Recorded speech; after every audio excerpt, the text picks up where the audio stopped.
السلام علیکم خوږو دوستانو، ستړي مسئ. خدا پاک دې وکړي چې جوړ او روغ یاست. خوږو دوستانو، غزنوي پښتون یم. خوږو دوستانو، زه به نن تاسو ته د پښتو د تکړه هنرمندې شاپیري نغمې په اړه یو څه معلومات درکړم.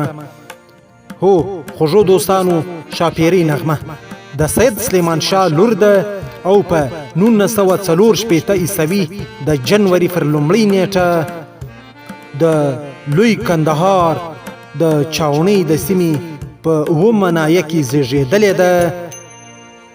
هغلې نغمې تر نهمه پورې زده کړې په عینو لیسه کې ترسره کړلې، خو د انقلاب د وجې څخه چې په افغانستان کې انقلاب راغی او حالات دې ته برابر نه و چې هغلې نغمه د نور زده کړې په کندهار کې وکړي، نو هغلې نغمه مجبوره سوه چې په هیواد کې دننه هجرت وکړي او کابل ته ولاړه. بیا یې تر 12 پورې په رابعه بلخي کابل کې زده کړې وکړلې او په هیواد کې چې کوم حالات و هغو حالاتو نور ونه توانېدله چې په هغو حالاتو کې هغلې نغمه نور زده کړې وکړي. زده کړې فقط تر 12 وکړلې.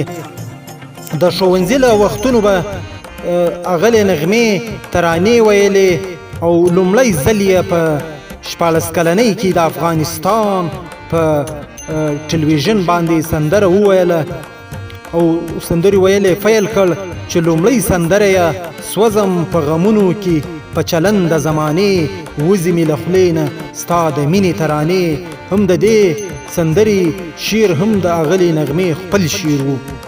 شاپیري د کندهار هغه سندرغاړې ده چې په ټوله نړۍ کې پیژندل شوې ده او تر اوسه یې د سندرو 2500 کیسټونه زیات و کم پیتې ډکې شوي دي. پر دې سربیره نغمه په اروپا، اسیا او شمالي امریکا کې یو لړ کنسرټونه هم ورکړي دي. نوموړې په وړکتوب کې د سندرو ویلو ترڅنګ د سندرو لیکلو وړتیا هم درلودله. هم دا لامل و چې شاعره شوه او په دې وروستیو کې د شعرونو یو دوې ټولګې هم چاپ سوې چې د شعري مجموعې نومونه یې څه داسې دي. اوله شعري مجموعه ده ما ته هنداره او دویمه شعري مجموعه ده ستا یادونه لیونی دي. نغمه په پیل کې د خپلې کورنۍ له خوا له یو لړ ستونزو سره مخ سوه، لکه تاسو یې په دا لنډه ویډیو کې د دې له خپلې خولې اورېدلی سئ. چې ما وهل ټکول ډېر پکې خوړلي دي. زه ورونه وهل یم، زه مور وهل یم، ځکه موږ د دې ډېر داسې کورنۍ څخه وو چې زما پلار سید و او د کندهار خلک ډېر متعصبه خلک دي. ما چې تر 6 صنفه پورې مکتب وویله، زما مشر ورور دی خدای وبخښي هغه شهید سو، هغه زما مور ته وویله چې نور شاپري مکتب ته به نه پرېږدې، دا اوس ځوانه سوله، نور دغونه یې بس دی، نور یې مکتب. بیا زه په کور کښېنولم. بیا زما معلمین راتلل، زما مور ته ویل چې دا ډېره لایقه شاګرده ده، تاسې ولې په کور کښېنوله؟ بیا نه یې پرېښودلم. وایي دلته چې په لاره کې ځې زما ملګري درته ګوري، هغه خپل تعصب یې ښکاره کوي. نو زه په ډېر مبارزه سره په ډېرو مشکلاتو سره بالاخره زه خو هغې خپل کورني زنځیرونه پرې کړل او په خپل سندریز غږ سره یې د ډېرو پام ځان ته واړاوه. کله چې په کندهار کې د شاپیري ژوند له ګواښ سره مخ شو، نو شاپیري مجبوره شوه چې کابل ته ولاړه او هلته یې له کابل راډیو سره پر سندرو ویلو پیل وکړ. په هیواد کې د ناوړو شرایطو له امله نغمه شاپیري خپلو سندرو ته نور دوام ور نه کړی شو. همدا لامل و چې پاکستان ته کډه شوه او بیا له هغه ځایه نورو هیوادو ته کډه شوه. هغلې نغمې هم په کابل کې له استاد منګل سره واده وکړ او استاد منګل هم ورسره و په دې سفر کې چې څه وخت دا د کابل څخه راوتله.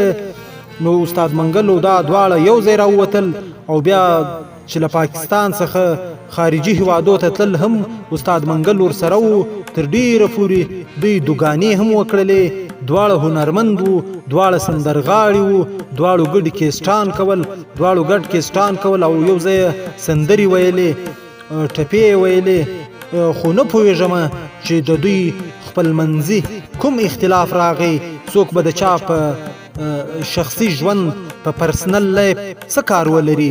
موږ نه غواړو چې د دوی په پرسنل لایف کار شخصي ژوند کار ولرو، خو د اغلي نغمې له خولې به واورو چې د محترم منګل ولې پرېښود او د دوی د دواړو په منځ کې بیلتون ولې راغی. تاسو د اغلي نغمې له خولې په خپله واورئ.